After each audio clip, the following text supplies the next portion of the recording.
Hello there and welcome to Ways Breakfast. Hashtag what are you saying? It's Thursday and for most of us, it's starting to feel like the weekend is almost here. On Tuesday, we discussed 2027 in view and the controversies that surround elections. We all had a lot to say and that's why we're bringing this conversation to you again this morning. So let's call it Season 2, Episode 1. As on this table, we'll be giving you updates as events unfold. We're bringing you breakfast in bed, at the office, or anywhere you are in the world, or maybe traffic, is I, Okikiola Taiwo Jalukmo. And of course, I'm sharing this beautiful table with my ever-radiant co-anchors, Tobechuku and Precious. Precious, I like that.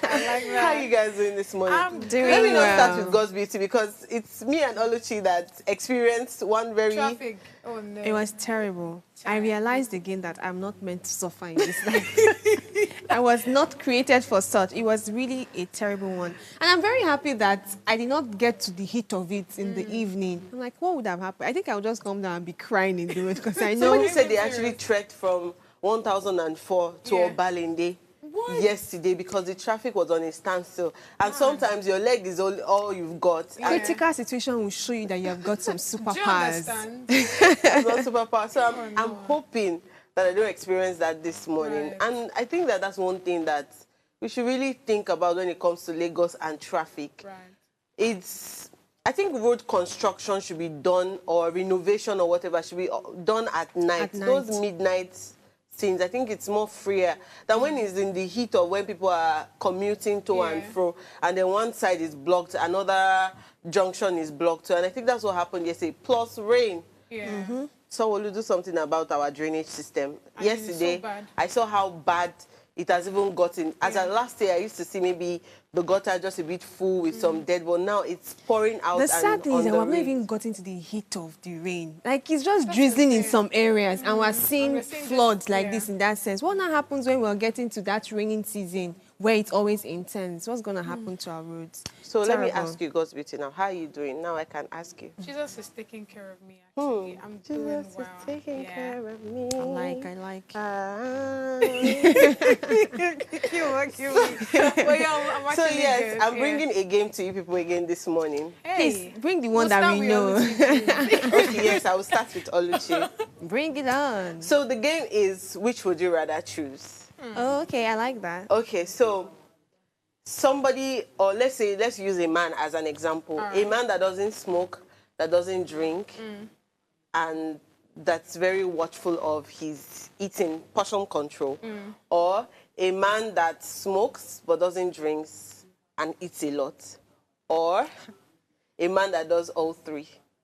Which one would you choose? Hey, A the man that does doesn't none. smoke, doesn't drink, And has and portion. has portion control. Yes, because then he's not looking pregnant. Amen. Maybe because the option confused me, I went with the safest answer. A man that has none. Just give me the one sent from God. No. So the reason why I asked is Tell me. there was a narrative that some people posted online about who Adolf Hitler was. Adolf Hitler never smoked, never drank, Yeah. was not a womanizer, but was a serial killer. And then that is why I brought that game to sort of open it up that most of the time, we choose things out of what we can see, out of Yeah. face value. Okay, this person, they've highlighted these physical qualities about this person, so I Yeah. like the person. And it relates to the topic that we're talking about, how we Nigerians can sort of choose the lesser evil. Yeah. You understand, where we know that, okay, this one does all three, this one is a gangster, is a this, is a that. Okay, this one just has just 2 out of 3 of Yeah. these bad qualities, and this one has none, so let's just pick the person. Without looking at the other inherent qualities that this person might possess that are not public, they are not in public eye. yeah, So yeah. this is just opening our eyes more to looking in depth, beyond what social media says now in this sense, beyond what the person even says with their mouth.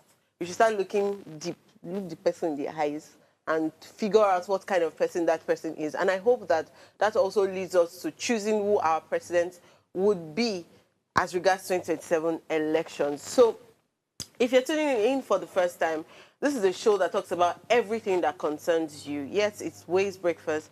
Remember, you are the main ingredient in all our conversations. We can't do this without you. This Thursday, as I said, we'll be discussing more broadly Nigeria's 2027 elections, which is a pivotal moment for the country's democracy. What are your thoughts on this? I want to hear you. Our phone lines are open to you. Please call us on 070-2500-7749 or 070-1424-2420. If you're yet to subscribe to our YouTube channel at Official Upgrade TV, please click that subscribe button now, like and share the link. You can follow us on all our social media platforms. You can also tune in to channel 145 on your GoTV, and do not miss this. As you know, Today in History is our way of increasing your wealth of knowledge. So we'll go on a quick break right now, and when we return, we'll take you through the hot topic for today. And first, the headlines, and then we'll go straight to the hot topic. Please stay with us.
Welcome back to the show. Now let us take a look at what's making the headlines today. We'll be highlighting the top stories from the pages of the Punch newspaper, the National Guardian, and of course the International Guardian newspaper. So starting off with God's Beauty, taking us abroad as usual. All right, so as usual, you know I'm always guiding you guys through the Guardian newspaper. At the top left corner, we have the terrific scene present. This is from Val Kima. That's from 1959 to 2025. By the main headline, that's the center top. We have the Trump hits UK with 10% tariffs as United States ignites global trade war. Then bottom left corner, which is the last headline on the newspaper, we have Netanyahu says Israel will divide up Gaza. So let's quickly talk a bit about this particular headline that says Trump hits UK with 10% tariffs as United States ignites global trade war. So in detail, we have here Donald Trump has decided to charge extra fee, that's tariff, on goods that the UK sells to the United States. This means that UK businesses exporting products to the United States will now have to pay more to do so. Since the United States is a major trade partner, this extra cost could hurt UK businesses, making their products more expensive and less competitive in the United States market. If the UK retaliates by imposing its own tariff, it could lead to a bigger economic fight affecting global trade. Now, this move could weaken the UK economy, increase prices for consumers, and damage the trade relationship between the two countries. The UK now has to figure out how to respond, whether to negotiate with the United States or fight back with its own trade policies. Just yesterday, we were talking about how the Prime Minister of UK came out to, say that some of the tech companies intend, taking down like their tax so that Trump from his own end can, reduce the tariff that he has imposed on goods that are being imported to the country from the like most of the British goods and all. But what's on the newspaper right now is a bit shocking to me because now it looks like Trump is actually just, probably aiding for like a global trade war because that's where it's going to result to. Now, just yesterday, like I said, when we're already having that conversation and it felt like, oh, this is like more like a good news because again, even though we're a bit skeptical about what Trump, answer would be, but I feel like it was a good move from, from Starmer, that's the UK Prime Minister. right now on today's newspaper, we are having here that Trump has increased again the tariff by 10%.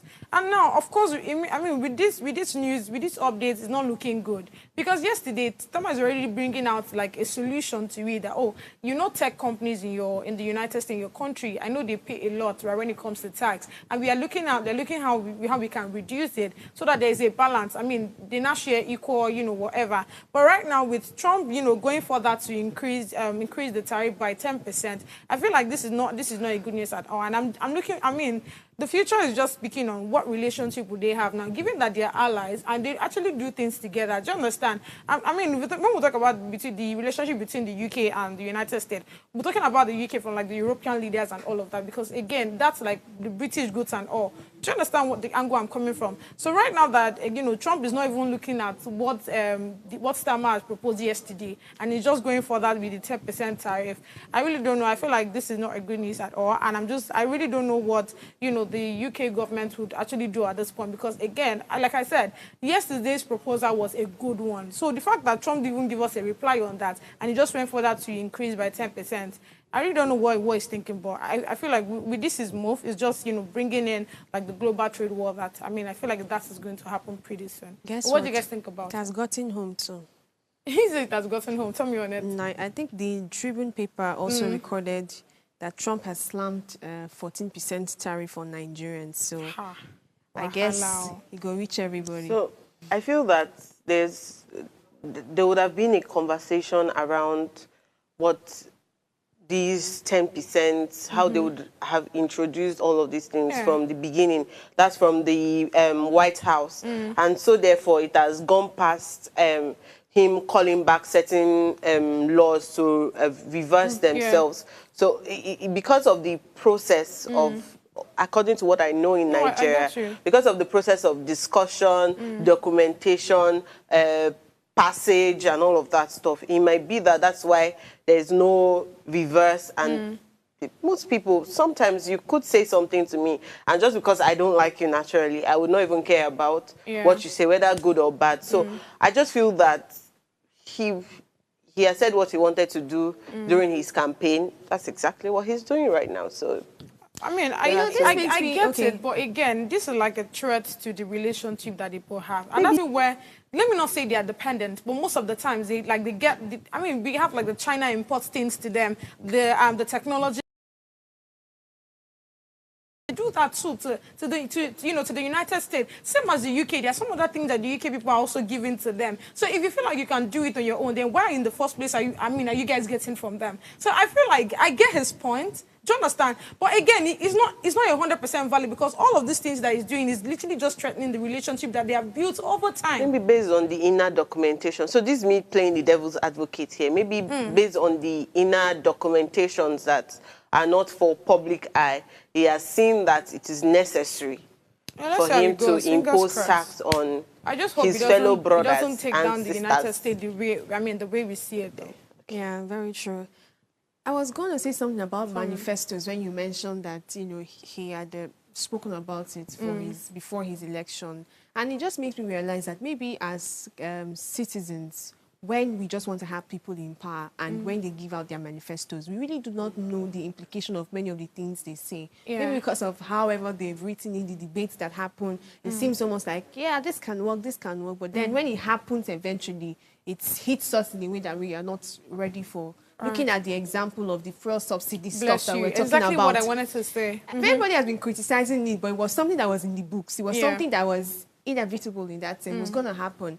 But then maybe we really did not look intently at the implications of some of these things. So about this whole tariff thing, I want to play devil's advocate too. It looks like, yes, Trump is playing the villain here and imposing ridiculous percentage of tariffs on these people. You might feel like maybe these people at the other end of it are the ones suffering from it, but I can assure you that they are ripping off the United States in that sense. And I'm using that word very loosely. It might look like, oh, this is quite unbearable. But what they will get at the end of the day, it's almost like everybody will be happy at the end of the day. So it looks like that face value.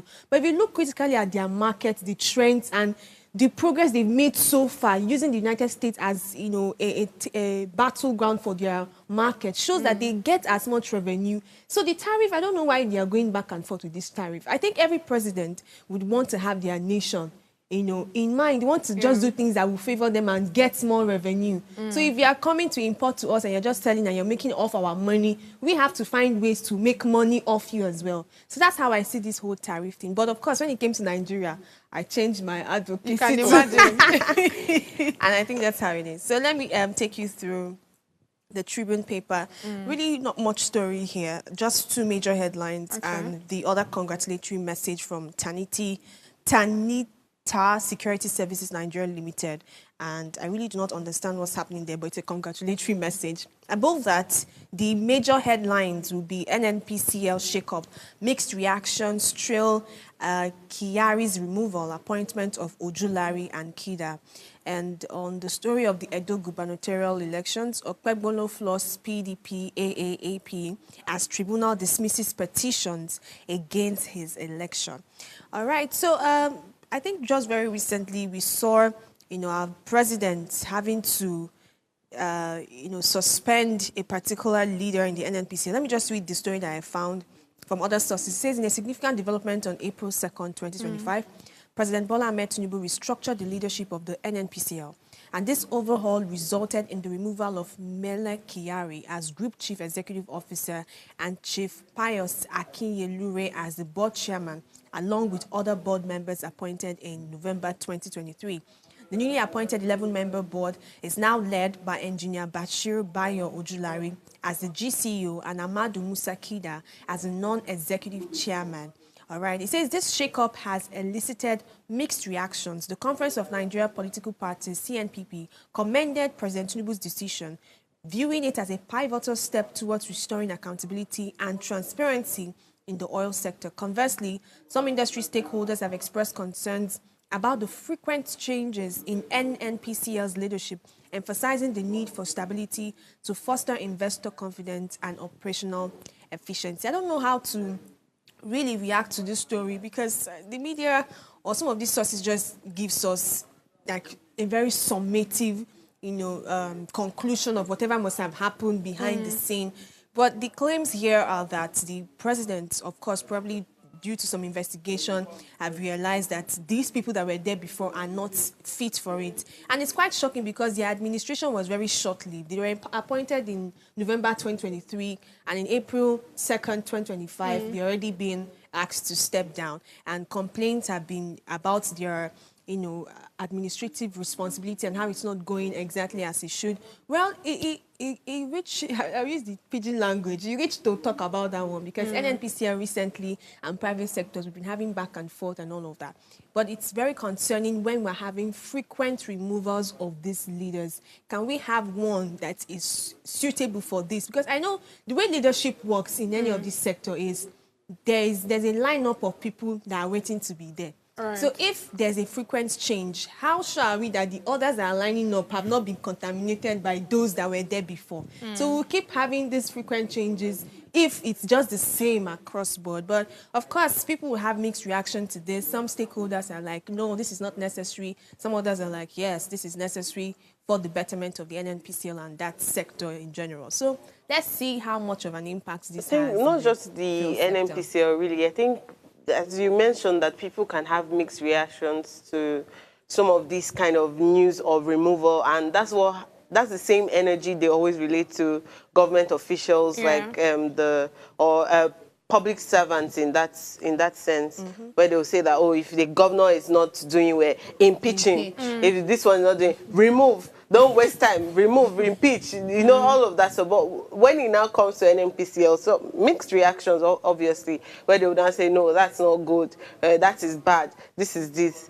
I think our creative director showed me a video yesterday where they were talking about how bad leadership, how would I put it? How bad you can think that you are correcting something, but you are only worsening the system. Yeah. So if an institution is bad and it's not being corrected, it's not being worked on, the more people that even get into that field, that institution, immediately they get in, there's already that, yes, there's Yeah. that contamination, whether consciously or unconsciously. You start to learn lack of transparency, you start to learn lack of accountability and all of that stuff. And whether or not you claim to be a great person, a good person, one way or another, you'll be like, I'm not as bad as the rest. Let me just turn this zero So it's a a little total bit. cleansing that needs to be done, Yeah. honestly. Because people that are, under these guys, they are watching and they are learning from this supposed, and even though they might criticize because they are eyeing some particular position, when they get there, they don't do any better. And that's the problem we have across board. Well, let me quickly take us through the Guardian newspaper, the National Guardian. The headline here reads, Ighodalo rejects verdict, Okpebolo's olive branch heads to appeal court. We also have the Tantita Security Services Nigeria Limited. And there's one very common thing about this iChief. He always takes like the full page. I think as a last month or last 2 months, he congratulated the president on something also, and then that's High Chief Government Ekpempolo. But yes, it's a congratulating message to the president and 2 other people here. So there's only stories above the mast where we have Tinubu turns to technocrats for higher oil production and asset maximization. We also have the same story as on the Nigerian Tribune, which says Trump slams 14% tariff on Nigerian exports. We have another story here that reads, Barrow assures justice for 16 slain hunters, donate 16 million to families. The last story here reads, I can't steal to please you, says Niger lawmaker to his constituents. I wish they took this story on the online on the Guardian newspaper where I could have read what happened, because that was a very interesting story for me. But then I couldn't get anything on it. I would have loved still to please you. Yes, I can't steal to please you. And I would have loved to read what had happened beyond that. But let me quickly talk about Ighodalo's versus Okpebolo's Edo election issue. So Okpebolo has been declared the winner of the Edo elections, and a lot of reactions last night through the Edo State Governorship Election Petition Tribunal sitting in Abuja, which upheld the election of Governor Monday Okpebolo of the All Progressive Congress, while the governor has extended an olive branch as an offer of reconciliation to the candidate of the PDP, Asue Ighodalo, to join hands with him to develop the state. Ighodalo has, however, vowed to challenge the ruling at the Court of Appeal. The tribunal, in an unanimous decision by a 3-member panel, said it found no reason to nullify the outcome of the governorship contest held in the state on September 21, 2024. Chairman of the tribunal, Justice Wilfred Pochi, who delivered the lead judgment, dismissed as lacking in merit a petition the PDP and its candidate Ighodalo filed to challenge the declaration of Okpebolo as the valid winner of the gubernatorial poll. The INEC has declared that Okpebolo of the APC secured a total of 291,677 votes to defeat its closest rival, Ighodalo of the PDP, who got 265,000 votes. Dissatisfied with the result, the PDP and its candidate approached the tribunal, alleging that the election was not conducted in substantial compliance with the provisions of the Electoral Act of 2022. In the petition marked EPT ED Gov 0 to 2024, it was alleged that Governor Okpebolo did not secure the highest number of lawful votes that were cast in the election. It was equally the contention of the petitioners that INEC failed to serialize and pre-record some of the sensitive materials that were deployed for the poll, a situation they said aided the rigging of the election in favor of the APC and its candidate. I don't even want to read so much about it because there's a lot of story here, but the summary of the story is that the PDP candidate says he's not still satisfied with the election, and the fact that there was a lot of rigging, there were a lot of stolen materials and all of that that had to do with it. But this is what we are talking about too, that INEC has to be held accountable for some of the things that happen in elections. Well, this is all we have for today's paper. If you want to read more about it, they have their social media handles for you to check out more stories. We'll go on a quick break right now. When we return, we'll come back with our head topic for today. Please stay with us.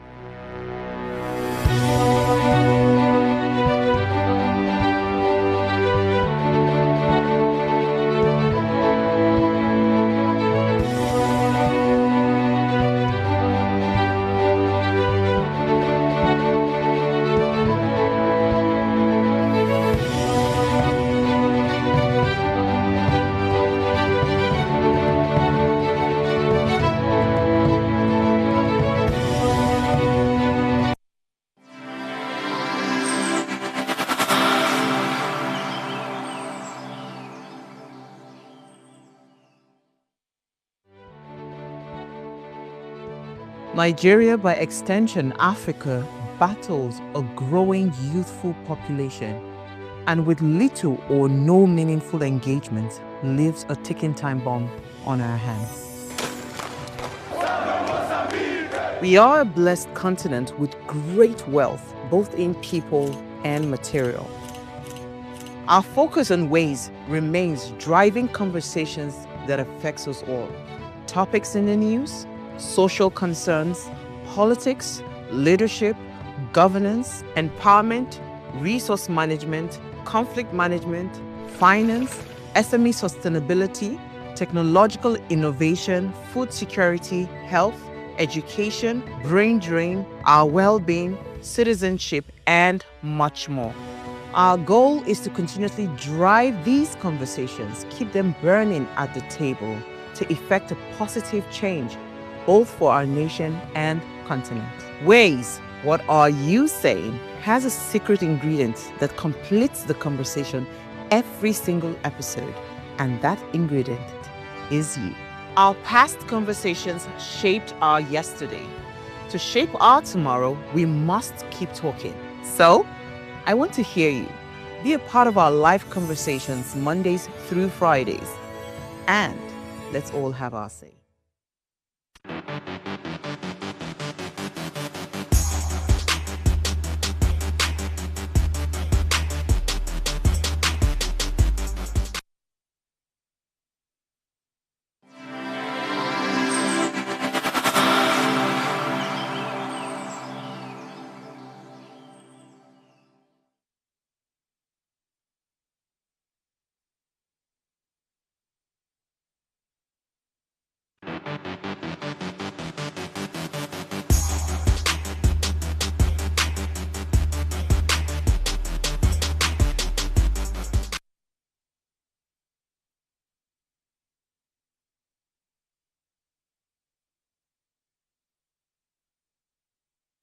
Welcome back to the show. This topic is one that, as I said, we discussed on Tuesday, and we have brought it again to your table. So this topic is talking about 2027 in view and the controversies that surround elections. We spoke about how Nigeria is approaching the 2027 general elections and how the political landscape is already heating up with discussions of power dynamics, coalition building efforts, and growing calls for significant reforms to ensure a credible and democratic process. The elections always poised to be a critical junction for Nigeria, with stakeholders raising concerns about the integrity of the INEC, as we read in the papers this morning, the judiciary. But we already discussed that as a Tuesday, but we're still going to be talking broadly on how we can still call INEC to books, to get them talking about how they would change. Let me just put it like that: how they would change towards the 2027 elections, or figure themselves out, because they are called an independent body. So I assume that they are independent of over opinions. They are independent of political parties and other things that might want to tarnish their system. When Okpebolo complained, or when Igodalo complained about the INEC's tampering with materials, about logistic issues, about this thing, Oluchi spoke on Tuesday and spoke about how much more people that are funding elections. Now, do we start to ask the question of where else will INEC get their funding from? Is it from international bodies, which sometimes I see that they are two-faced, where they might have something that they also want to benefit from the election? Yeah. Because you see that most of the time when different parties are running for presidential elections, you see the Minister of France, you see this one, they're paying courtesy visits in that sense, and they say they had a good closed-door conversation. So how do we now ensure that money that is being funded to INEC is still doesn't still cause INEC to sort of tilt towards being on the side of the ruling party or whatever party that is even ruling in that state, because it's different from when there's a general ruling party, like the APC now will call them the ruling party because the president is on seat. But then we also have the PDP, the APGA, all of these that in that state, that is the ruling party. So how do we address that INEC issue and funding? I feel like when you stated of the whole funding and all, what came to head is just like the way we have like budgets drawn out for every other thing in like different sectors in the country. We have the medical, we have, you know, banking and finance, we have insecurity. The way it is being like, you know, drafted and say, okay, for this one, oh, that you funding with this is the money that we'll put in for this year and all. I feel like that's how it should be for INEC. Instead of having a particular body or saying that a certain persons have to pay. Because remember, I was telling you that in the US, right, we had Elon Musk having to, you know, put in money to for some judges and all. And at the end of the day, there were conversation around. With the judge now that they have, you know, helped with money and funding and all for him to be wherever that he is. How sure are we now that he's going to deliver free, fair, you know, things when it comes to, you know, probably looking at the future and all, but when, you know, probably Elon Musk or Trump has something to do with, you know, crime and all of that. That's such a person I would not want to, because of course if they look and say, this person will put me for this position or do you understand what I'm saying? So I feel like when it comes to INEC here in Nigeria, the way we have it like for different sectors, you will not hear anybody say, oh, in medical whatever, or now this particular government now in front them. No, you will know that, oh, it's the federal government that came together, just like the way we do yearly or like in quarters. Exactly. I feel like that's how it should be for INEC actually. But yeah, that's my 2 cents on it.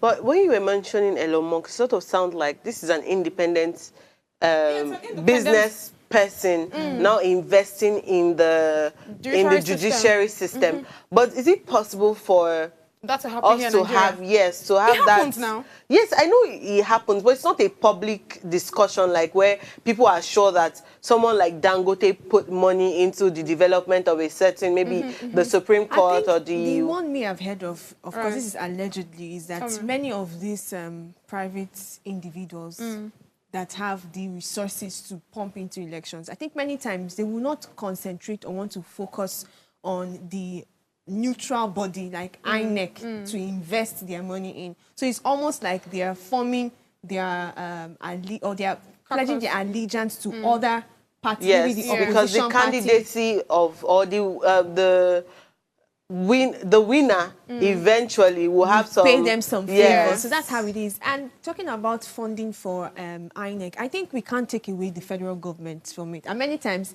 the federal government is like the ruling or the opposing party come the next election.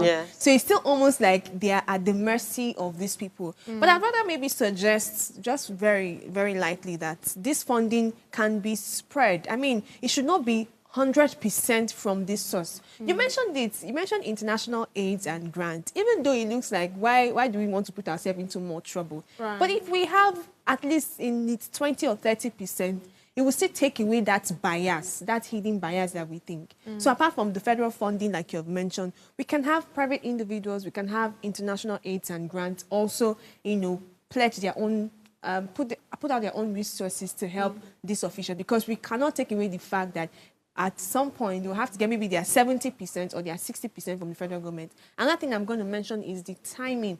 Is the timing of it. It should be, I don't know when this allocation comes, but from the initials of budgeting for the next year, it should be that these INEC guys are having their resources already set out for the next election before 2027 comes. Not when it's closer to 2027, it's not like, oh, okay, guys, I want to now put this one into there. So that it looks like it has been neutral from the onset, even though we know that there's really nothing that is neutral in that sense. So I'll just say that a combination of all, a combination of what the federal government brings in its own percentage, a combination of what INEC themselves can generate, right? They're an independent body. They should have some ways that they can generate funds for themselves, right? A combination of what individuals, wealthy individuals in the country can generate for the cause of the greater good, not trying to form a favor party with the opposition or the ruling or an emerging party. And a combination of international grants and aids as well. When we have all this combination coming into the 100, at least I think we are closer to solving that whole bias problem that we have, that we suspect happens in election. That's what I think. I think that that you were. Suspect happens. Yes, we have to use suspect. Or allegedly. Or Allegedly. So that they will not break your neck. Oh, wow. But to be honest, that's something that, let me just put that on the side of INEC. And I completely agree with Oluchi that maybe we should look at other source of fundings. Maybe not INEC bringing their own money themselves, because they'll see, they'll ask you like, Ake and Papa, Papanko, I know get. Mamanko, I know get. I don't even get. So it might cause them to now cause more problem than, because as an independent body, it's supposed to just provide the resources to ensure that an election goes as it should. Free and fair is their duty. Do you understand? Do you understand? Just ensure free and fair. Ensure a timely this, ensure a this will provide you the resources. So maybe we should start looking or researching about when budgeting gets to them, when they purchase materials, when materials is already in store. Against the 2027 election. How much it is? What How much logistics? Is it exactly say for the budgeting? Because and that's where we were talking about transparency. So I think that what I will be pushing forward is, first, one of the solutions I'll say is that we should have transparency in terms of the budget that goes into INEC. We should have transparency after INEC has gotten this fund.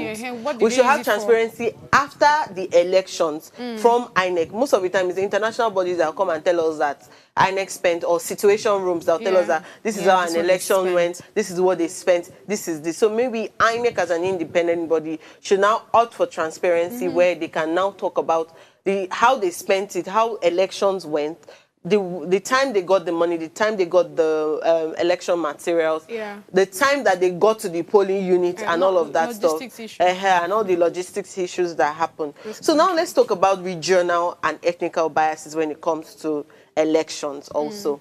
I think last year I had Oluchi talking about, she was like, no, I'm not biased, I don't, and then she was like, when I said, what about the Igbo not being president? It's like, I would not take this. It was never recorded. I never said that before. So it brought me to think about how we could say that we don't have that bias to who should be in power, how long one person has been in power. And I think we had a long conversation about if everyone in their states now start saying each community should also have their own play at presidency, it might turn into something that is unbearable for us to handle.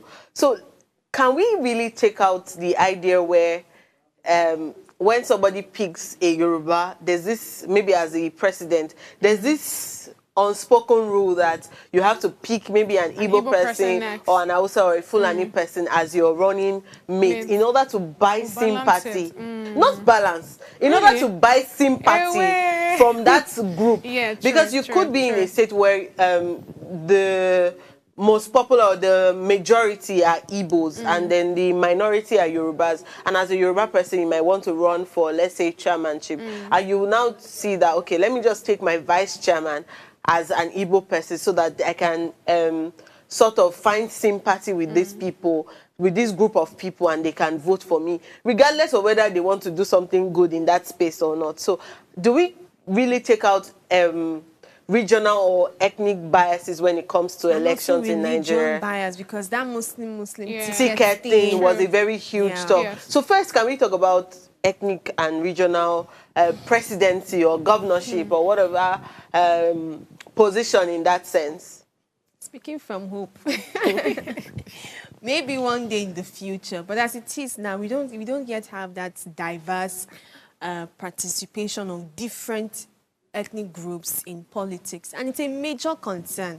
It will always be a major concern because everybody wants to be represented. Everybody wants to feel like my say really matters. And 2023 election was really eye-opening for us in several ways. Peter Obi from the Labour Party sort of gave the Southeast individuals hope that, okay, maybe an Igbo man can be close to this. In fact, some people feel like the closest they've had an Eastern man in politics would have been Goodluck Jonathan, even though he was technically not Eastern. But the fact that he was from the South, and Southeast and South-South, they tried to form that coalition too. So it was almost like, okay, we're closer to that representation than ever. And I think that hearing some conversation from some people, I try to hear this conversation from the old, the middle-aged, and the younger people. And it's almost like, it feels like it's getting farther and farther and farther away rather than getting closer to having that equal representation. We've spoken again on this table that we should stop looking at the whole tribal, regional, religious stuff.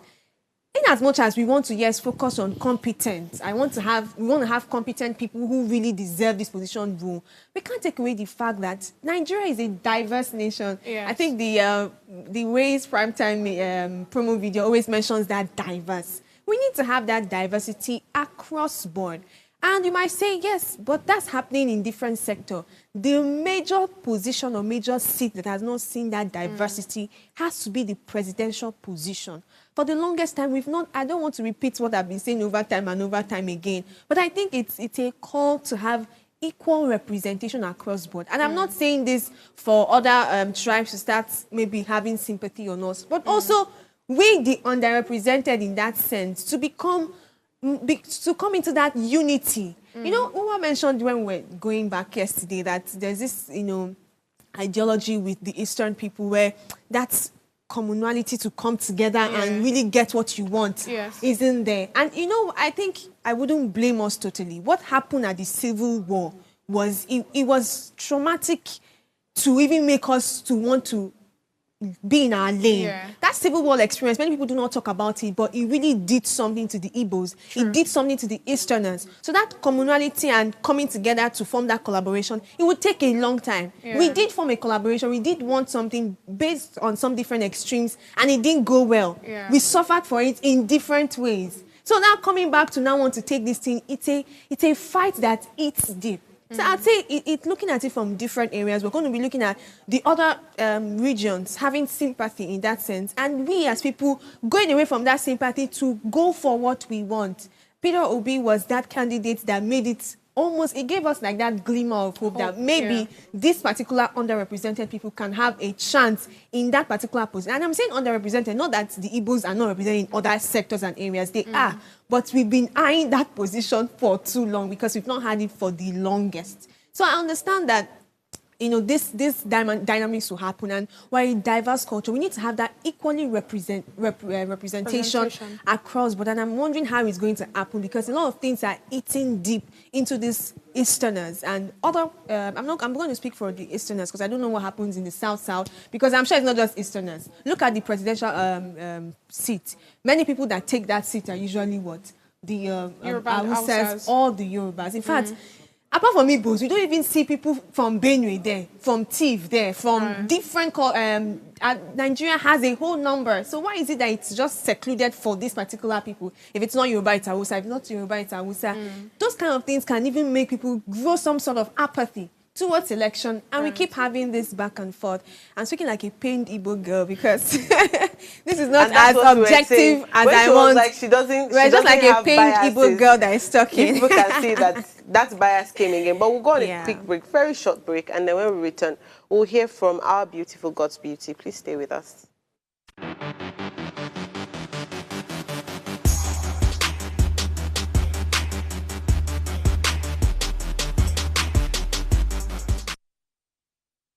Welcome back to the show. So we'll go straight to hearing what God's Beauty's comment will be on representation, basically. I feel like Oluchi has actually spoken well. So you are like pained Igbo girl part two. No, go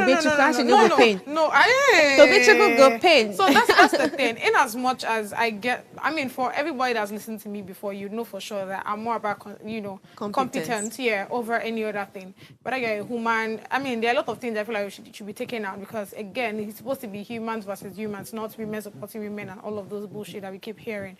Now, coming back to the conversation, right, I think there was a time we talked about it, just like you mentioned earlier, and I remember saying that we should come to that place, to that point where probably it should be in the constitution or whatever, in as much as we have, like you said, we literally have over 250 languages that we speak in this country. How many tribes do we have? Like, there is so much. Do you understand? So I feel like we should come to that conclusion where you know, if we have a Yoruba person rule the country for 4 years or for 8 years, we should have an Igbo person do that. Then there should be like exceptions. I mean, for law students, we know that for every law there's an exception to it. Do you understand? So there should be exceptions. Exceptions like probably if this person doesn't fit into the category or to the criteria that are written down here, then this person cannot go in. But then there should be that representation. People should feel that, oh, at least though we had someone that went there that fought for it, but because they meet this particular criteria, and I make a no. Do you understand? I don't know if you get what I'm saying. So I feel like we should come to that, you know, that body, or we should come to that conclusion. Because again, like you said, we've had the Yoruba people, we've had the Hausas, we had the Fulani too. Because then, if you have the Buhari side, there was a lot of it's from us, it's Hausa, who is this, is that. So there's a lot of those people. Those people have ruled us a whole lot. And even the time where Good Luck came in, it was more like a breather that last, at least we don't get person where we say at least go represent us small. But they did not even allow the guy to rest on the seat. Do you understand? They didn't allow him to rest. So there's just a lot of it. And again, it's not looking like, if you look at the way, you know, the trajectory and how we've seen like the people that have ruled and they have ruled 8 years or 8 years. The guy that went there that we even thought that, this one is small sense of hope. The it was 4 years he did, and they told him. Sometimes when you say I'm always trying to know if we're all of us together on this table or something. It's our community. Okay, so just say we as in myself. People and that my think, community. No, people that think the way I am thinking. Okay. My thoughts, exactly. So that's the we. Do you understand? But honestly speaking, I feel like we should come to that conclusion where we have like, okay, the Igbo person should do the ruling. Well, of course, you know, they should, of course, pass through like a certain kind of public criteria or whatever that must have been written down, so that then we can, you know, checkmate and all of that. So we won't put the wrong person on seat because we are trying to, you know, be diverse and want to put everybody on seat. We should be ensured that in as much as we want to be diverse with or whatever, we should put in competent people. What it means, and either Yoruba, Hausa, or this thing factor of how well a campaign would even thrive. Yeah. For example, Peter Obi used Dati, which they said was from the north, because he wanted to appeal to his northern brothers. It's the example he saw. No, that's what I'm trying to say. That if an institution is corrupt in that sense, if an institution is not transparent, if an institution is tampered with, people who want to come in will feel that the only way they can make this thing look not so bad. Yeah. You understand what I'm trying to say? Is by sort of as they are playing it. He could have said, okay, for full representation, it's going to be him and another Igbo person, which he could say that regardless of the fact that he has picked another Igbo person, he's still doing it for one Nigeria. Right? But he still looked at it that, for to appeal to Nigeria, to appeal to the general public, he had to pick this person. Yeah. We see governorship candidates to also picking somebody from another tribe just to be able to appeal to this, to a community or to a constituent, just because that's the only people that they... And that's how some candidates also move to certain parties, because that's the party that is reigning in that area. So you might not align with the idea of a particular party, but because that's the party that sort of wins elections in those areas, you'll be like, let me just go to the All Progressive Congress. Congress. How about we look at these things from the political parties themselves, the primaries? Because eventually, when these candidates come out to, we now have this from this opposition, from the ruling party and all, there were primary elections, there were primary selections, there were primary, this is who we want. So how can we even have that representation from those... how would I put it? The inner chambers where they even select people that will come to be here. So I feel like from the opposition and ruling party and maybe other parties that are emerging, that's a problem that we already have. The fact that because of their location, because of certain people that they, how would I put it, that they defer to, it's almost like it's a default that whoever is coming out of our primaries will definitely tilt towards this tribe. So that's my own thought to that. Even though if we look at it from a different point of view, the primaries play a major role, and these primaries are in major local governments, they are in major cities, they defer to a major leader, a godfather. So eventually, how would you have that representation that you want? So let me quickly highlight one of the fights, basically, I usually have with civic organizations or institutions who want to help, especially people who talk about women getting into political spaces and the right candidate, policy and leadership people coming, creating a school of thought for that, in that sense. The election doesn't start when they have picked a candidate. Yes. It starts before the primaries, Yeah. during the primaries, after the primaries, down to election. Sometimes they can even call you while they are voting for you that if you do not step down now, something is going to happen to you. So it's not just that you have even gotten to candidature. It's sometimes it's even that even after you have become the candidate, where they see that you're already winning the election, they could threaten your life or the lives of your family for you to step down. So it means that stepping down means that you have forfeited whatever people had come out to vote for you to win. So I always have that fight with civil institutions that don't now look for candidates. It's a lazy job to look for the candidates and then say that we are supporting them with fundings and all those things. Before people become candidates, there's primary selections or primary elections. Yes. So if civic education, civic institutions or people who care so much about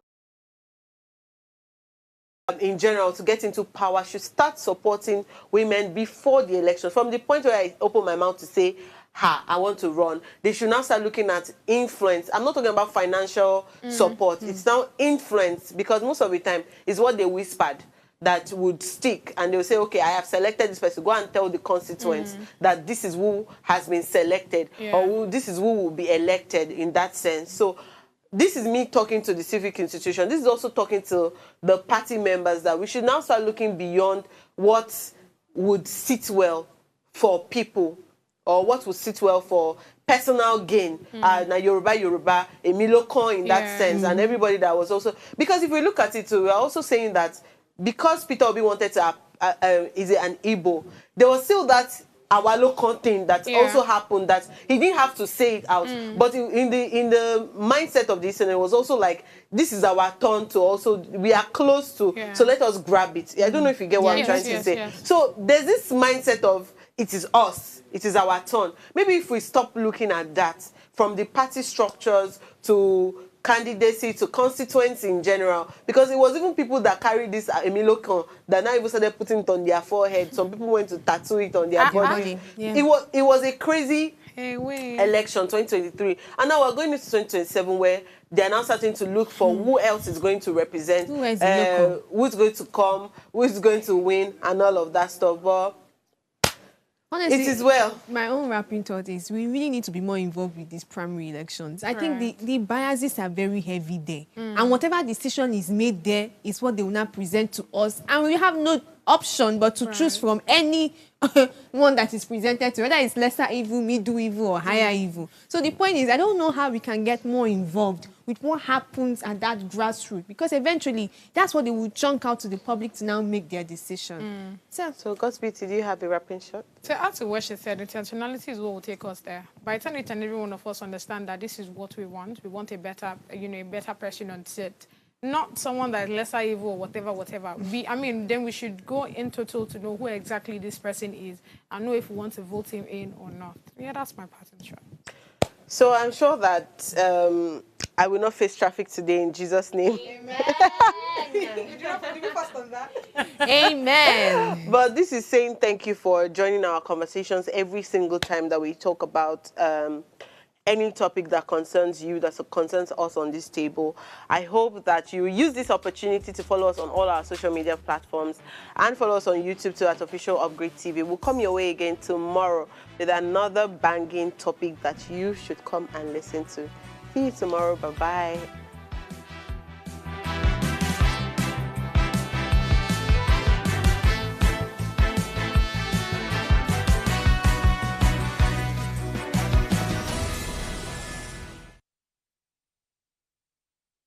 Hello, you. Yes, you. This is Usayome Sale from Ways Primetime. Now, we appreciate your continued support for watching our content, following us across all our social media. But we've noticed, for those of you watching us on YouTube, 88.5% of you who watch our content aren't subscribed to our channel. Why? Now, if you are enjoying our content, you enjoy our shows, and you want to stay updated on all things Ways, it's time to hit that subscribe button below. Now, subscribing isn't just for you. It's for the growth of our channel. It helps us get bigger and better. With your support, we can continue to bring even more intriguing and exciting content. How about you subscribing right now and being a part of our community?